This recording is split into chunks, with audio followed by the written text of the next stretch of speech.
Tonight, CBC Toronto gets an exclusive peek at Ontario's reopening plan. Unleashing people back into the streets after weeks of a COVID lockdown. What we know could be next to open up after obtaining a draft document. I'm very grateful, but also I feel safe. Shelter users in Peel grateful for the region's quick pandemic plan. How, and more importantly, when the region moved to keep them safe from the coronavirus outbreak. So, a lot of love and support. And this COVID-19 patient spent 16 days in a coma on a ventilator. The agonizing wait for his family and his tremendous recovery. Good evening, I'm Chris Glover. We begin tonight with an early heads up on the info everyone is eagerly awaiting. Following weeks of closures due to the coronavirus pandemic, tomorrow the Premier will lay out what is set to reopen next. But tonight, Queen's Park reporter Mike Crawley kicks off our coverage with what Doug Ford is expected to say. Retail stores, shuttered for 2 months by Ontario's COVID-19 restrictions, will soon get a chance to welcome customers again. Stores that are not located inside shopping malls get to reopen, according to a draft plan of the province's first phase-out of emergency closures obtained by CBC News. Restrictions will be lifted on construction work, one of Ontario's biggest economic drivers. I think it'll allow some people to get back to work and it'll improve the psychology of the city. Pet grooming and veterinary appointments get the green light, and off-leash dog parks can also reopen. Household cleaning and maintenance businesses will be allowed back to work, and individual sport competitions without spectators can go ahead, raising the possibility of the Rogers Cup in August. Ontario Premier Doug Ford has flagged that tomorrow's announcement will be good news. Getting people ready for the next stage, which will be stage one. We aren't quite there yet, but at least it gives people to prep, time to prep, and companies to prep, and stakeholders to prep. But Ford has not said when stage one begins, nor does this draft news release obtained by CBC News. However, it does say golf courses and marinas could open as early as Saturday, allowing them to capture long weekend business. Ontario announced more than 300 new cases of COVID-19 on Wednesday. Is the reopening coming too soon? There's still transmission happening when we start opening up, that there are going to continue to be cases. But, you know, we have this plan for opening up, but what is the plan for backing down a little bit? Ontarians will get the chance to picnic in parks, but not with a crowd. The province's ban on social gatherings of more than 5 people stays in place for now. Mike Crawley, CBC News, Toronto. Meanwhile, mayors in Brampton and Mississauga are saying not so fast. Mississauga is not yet ready to reopen up this quickly. I call on the province to take the situation across the GTHA into consideration in advance of tomorrow's announcement on phase 1 of the reopening. Although new cases of the virus in Ontario continue to decline, 25% of them are from Peel region alone. There's no indication dine-in services at restaurants will be in Ford's plan tomorrow as to what will reopen next. But even when they do, strict physical distancing restrictions are expected. It just doesn't work. 5 tables cannot support the rent in this city. Like this restaurant owner, many expect to be forced to dramatically cut patio seating to ensure enough space between tables. The mayor says he's working on a plan. What I've asked the city staff to come forward with is areas of the city that would be appropriate to take up a road space and sidewalk space. It's not the case you can do that everywhere. And John Tory pointed to King Street in the downtown core, where that happened already well before the pandemic. The education minister says an update on the remainder of the school year is coming, but not until next week. Meanwhile, he announced today some school employees will be able to pick up gigs at long-term care homes. Available positions could include custodial or maintenance roles, children and youth service workers, social workers, and educational assistants, among others. And we're asking all of them to consider, knowing that they will be fully trained, that they'll be provided with PPE, and that they will continue to maintain their employment relationship with the school board. Education workers in Kenora have volunteered to help at local hospitals. The government is launching a portal for education workers to submit their interests, and then they'll be matched with positions in their communities. Now to an important emergency order in our province. The government is officially able to seize temporary control of long-term care homes from private businesses. But as Lisa Sheng shows us, senior advocates have been calling for this for weeks. With the government managing these. In mid-April, the president of the union that represents 60,000 frontline health workers, including personal support workers, started calling for the province to take over managing long-term care homes, like in British Columbia. SEIU requested this oversight and management of the government weeks ago and hundreds of deaths ago. She says today's news is a start, now that an emergency order will allow the government to appoint new management to a long-term care home, including a person, hospital, or corporation. We can only hope by putting an outside party in to see what's going on that we'll see those improvements. But the big question is, why did it take so much time? The government can step in when a home is experiencing a high level of spread among residents and staff, a high number of deaths, or has persistent staffing issues. But that's already the case in many long-term care homes in the province. Hundreds of residents have died, so have some health workers. Even the Canadian military was called into 5 of the worst-hit homes to alleviate staffing shortages, including Orchard Villa, where Sherry Zielinski's mother lives. Having it privately operated, I think they were allowed to, not follow the rules, and that's where things dropped and went off the cliff. But the province denies this order is coming too late. We're going to respectfully disagree about slow to respond. We're responding rapidly, day by day. The making of this emergency order doesn't mean that we're going to do anything with it right now. It's just a tool in our toolbox to use if we need it. The emergency order comes as the number of cases continues to rise in nursing homes. So far, more than 1,200 residents have died. That's more than 71% of all COVID-19 deaths in Ontario. Lisa Sheng, CBC News, Toronto.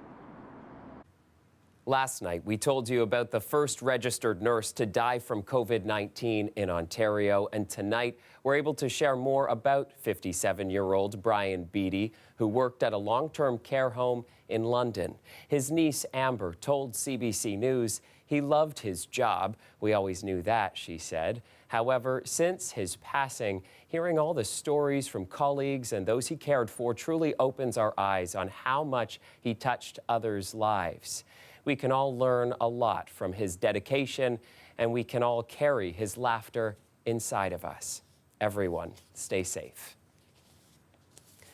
In Toronto, a man in his 70s is the second person in the shelter system to die from the virus. He stayed at Seton House and died in hospital on Monday. There's still an outbreak at that shelter near Gerrard Street East and Jarvis, but all the people who stayed at the shelter have been tested. 28 of them tested positive and were moved to a different site to self-isolate. A 52-year-old man, Joseph Chabala, was the first person in Toronto's shelter system to die from COVID-19. He died in hospital on May 7th. In Peel Region, there are 6 known cases of COVID-19 within the homeless population. They've all since recovered. Talia Ricci went to find out why officials there are encouraged their protocols are working. It was horrifying in a way. The first time Christopher Orticello ever found himself without a home was right when the pandemic started. Shortly after accessing a shelter, he was moved to a hotel. There's internet, there's TV, so there's all the amenities that one can ask for, and it really is a blessing. He's one of 370 people experiencing homelessness in Peel, now in a hotel. That's about half of the region's shelter system. By early April, they were relocated to ensure physical distancing within the shelters. But the region says their plan started a month earlier, screening and isolating people at risk. I honestly think that our concentration on preventative measures and really jumping out quickly to get in front of that, the social distancing, the emptying out the shelters, the changes to meals, has really helped to get us where we are today. Peel Housing says there are also facilities for the few who have needed to isolate and recover. And we've only served a total of 6 and they've all recovered. But this response hasn't created additional spaces within the shelter system, and there are still hundreds of people living on the street in Peel region. We spoke with one community drop-in center in Brampton. They've extended their services at this time, and they say it's still a very challenging time to be experiencing homelessness with so many programs and community services shut down. We're seeing a lot of new people, a lot of people who are laid off, and a lot of people who are living in their cars and are used to going to like rec centers and gyms to shower. Regeneration Brampton has been delivering meals to encampments and providing things like internet and washroom facilities. Even allowing encampments to stay up right now, I think it's definitely made the problem a lot more visible to our community. And I think that they've kind of realized the importance of taking care of the most vulnerable people. Orticello says he's also been able to use supports to start looking for permanent housing once the pandemic is over. It was frightening, but now I feel I'm very grateful, but also I feel safe. Talia Ricci, CBC News, Brampton. A sad scene to take you to now near Lawrence and Morningside here in Toronto, where a woman in her 70s is dead after being struck by a City of Toronto vehicle. Investigators say the pickup truck was headed west on Lawrence around 10 this morning when the driver lost control. The truck went off the road and hit a fence. At that point, it crossed back over Lawrence, mounted another sidewalk where the woman was struck and killed. The city vehicle then crashed into 2 parked cars in a driveway. The driver of the city vehicle was taken to hospital with minor injuries. No word on charges yet, but the City of Toronto is doing an internal investigation as well. I'm still very blessed and very fortunate. I'm here on the right side of the dirt. Still ahead, recovering from COVID-19, the emotional story of a husband and father who spent more than 2 weeks in a coma. Will explain the challenges he's still facing after the break. Plus, after all the sunshine today, we will have some rain moving in as we go into Thursday. I'm meteorologist Colette Kennedy. I'll tell you about that. We still have the warm-up coming for Friday, but there are some changes for the holiday weekend. Stick around. I'll have all the details after the break.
More record-breaking cold temperatures to contend with today, but at least it was beautifully sunny. Let's go now to Colette Kennedy. Colette? And we did it once again, another record low this morning. But guess what? We're not going to be doing that tonight. Nice for a change. Now, I can't totally get rid of the frost advisories. We don't have one for the city. With clouds moving in, that temperature will stay above freezing, but very close by, parts of the GTA included, we still have a frost advisory in place. Clouds will be increasing, though, overnight tonight. And then we see some rain moving in for the second half of the day on Thursday, but the temperatures still looking like they're finally going to go up, not just to seasonal, a little bit above seasonal as we get into Friday. In terms of the areas into this frost advisory, you can see the city here, not part of it, and it doesn't go back to Windsor tonight, but still many areas included where there's still that risk of frost, and you want to protect those plants that you can. There you go again this morning, another record low. So the old one was minus 1.7 from back in 1967, and we went down to minus 2.6. So we just keep outdoing ourselves, and we're hopefully done with that because we've had several of these record lows in the last few days. Daytime temperature this morning. Now this is as of 6 a.m., minus 2. Then we came up with all that sunshine up to about 12 degrees. So roughly our high for the day, at least unofficially it is. As we look ahead, though, I mentioned the clouds moving in, so that's just ahead of this next system that's going to be coming through. So it brings in some cloud cover overnight. Areas where you're seeing less of it, like around Burlington, St. Catharines, even Hamilton area, that's where your temperature will fall off a little further and why you have the enhanced risk of seeing some frost overnight tonight. Now, through the day tomorrow, and it'll be in the morning hours, we'll see the rain starting to work its way into southwestern Ontario, but it's later in the day that it comes across the GTA. At times, there'll be some heavier periods, but then it also breaks up and we get into these dry slots and then more rain showers overnight Thursday and into Friday. Again, it's kind of patchy in terms of how it comes through, but there will be times when it's a bit heavier before it clears out for the latter half of the day on Friday. It may take a little longer to move out than it was looking, so Friday it may take some time really to get some decent conditions to enjoy those warmer temperatures that we'll be seeing, and we'll be seeing those because of the southwesterly flow that's going to be coming in.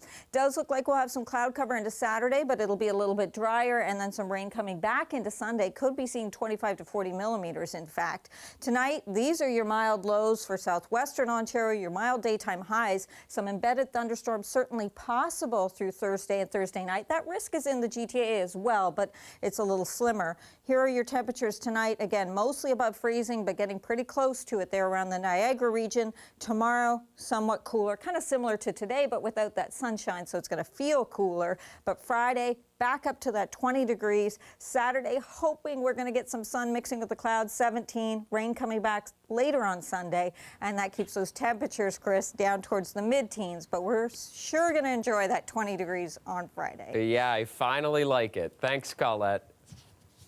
The weather update is brought to you by Trane, the most reliable heating and cooling brand. We test, so it runs. Take advantage of special offers now. It's hard to stop a Trane. Doctors are still trying to get a full picture of the impact COVID-19 has on the body. Those who survive the virus will end up lending important clues. But for some of them, the road to recovery can be long and challenging. Farah Morelli spoke to one man who still has struggles nearly a month after being discharged. I'm still very blessed and very fortunate. I'm here. I'm the right side of the dirt. A lot of people aren't so fortunate. It's been nearly a month since Nigel Main came home after spending 16 days in an induced coma on a ventilator. Throughout that time, his wife Nancy couldn't be near him. Neither could his 4 daughters, one of whom is a resident physician. And the nurse would help us. They would hold the cell phone to his ear, and we would talk to him. We were all conferenced in, and we were hoping he could hear us and keep fighting. Main, who was a healthy and active 60-year-old, did keep fighting. He was taken off the ventilator and came home 27 days after first being hospitalized for COVID-19. And I put him in the car, and we were just both crying, and it's like, oh my God, okay, you're gonna be okay. So I know I lost about 25 pounds, but that's mostly muscle mass. Main's kidneys had started to fail in the ICU, and 2 weeks after coming home, he was back in hospital to treat a blood clot. Every couple of days, I have a nurse either calls me or visits. I have occupational therapist session. I'm now being lined up to see a psychiatrist to talk about some of my emotions because I have my moments and a few flashbacks. While Maine's symptoms are common for someone who spent a lot of time in the ICU, doctors say there's still a lot of unknowns about COVID-19 and the recovery process. It's important to know this is a new condition, so we're acquiring knowledge as we go here. So we have yet to see, I think, the full effect on patients. Dr. Angela Chung is co-leading a team that's studying just that. She previously studied the recovery of SARS patients. We do know that some of the sickest patients do have a long road to recovery. From our past experience, some of those actually take 5 years or more. While Maine's road to recovery will be long, it's being made easier by family and having those he loves nearby. How nice is it to have him sort of physically close to you again? Awesome. He's installed a sign on his lawn as a tribute to his doctors and the nurses at Southlake, who he says saved his life. They're all cheering and it was just lovely. So a lot of love and support. Farah Morali, CBC News, Toronto.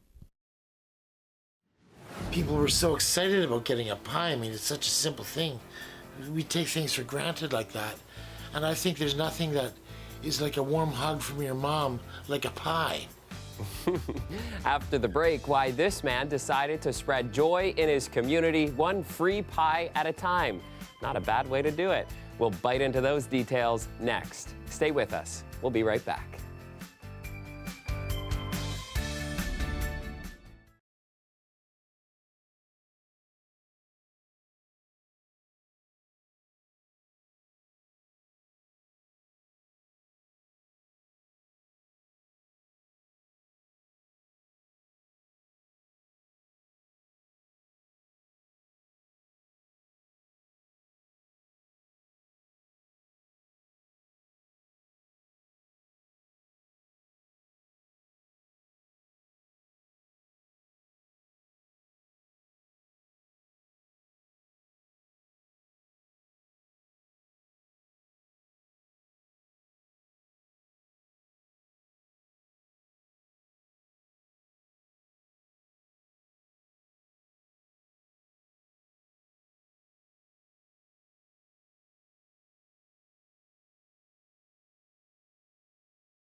It started off as something to pass the time. Then Bradley Harder decided to pay it forward, baking a couple of pies for his friends. He decided to continue that act of kindness, having baked almost 200 pies for people. And now he's urging others to do the same. Hashtag pandemic pie project. Let's get it out there. Squeeze the crap out of it. My name is Bradley Harder, and I bake pies.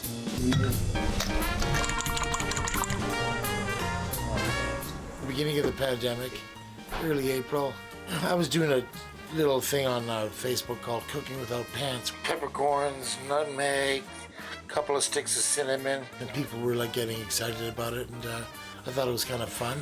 And I ran out of some ingredients, and my friend Erica and Craig called me and said, well, we'll send you some.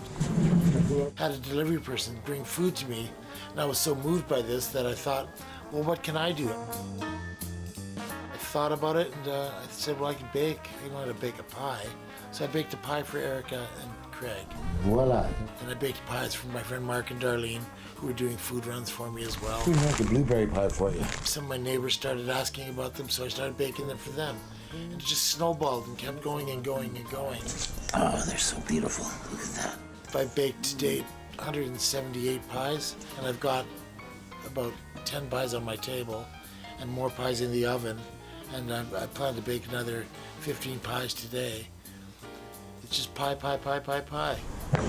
And I realized that people were so excited about getting a pie. I mean, it's such a simple thing. We take things for granted like that. And I think there's nothing that is like a warm hug from your mom like a pie, you know? It's just love. It expresses love. These are the supplies that people just bring. First, I was footing the bill to bake the pies. Now, the ingredients just find their way to my door, and I just have to bake. If this finds its way to the national news, I'd like to challenge anybody in any community across Canada to reach out and bake something or do what you do. Give it away for free. It'll come back to you, I swear. It's a bad business model on paper, but it works. People are good. There you go. Show some love. Befriend a stranger, help somebody. Hashtag pandemic pie project. That is a great challenge. And hey, Bradley, I like blueberry pie, and I'm getting the ice cream ready. All right, that is our show for tonight. Before we go, we want to leave you with these adorable pictures of the Toronto Zoo's newest addition. Staff there have been eagerly awaiting this baby giraffe's arrival for more than 475 days. And she finally arrived in the wee hours of Tuesday morning. She doesn't have a name yet. The zoo is calling her Baby Longlegs for now, and we all think that suits her just fine. Have a great night.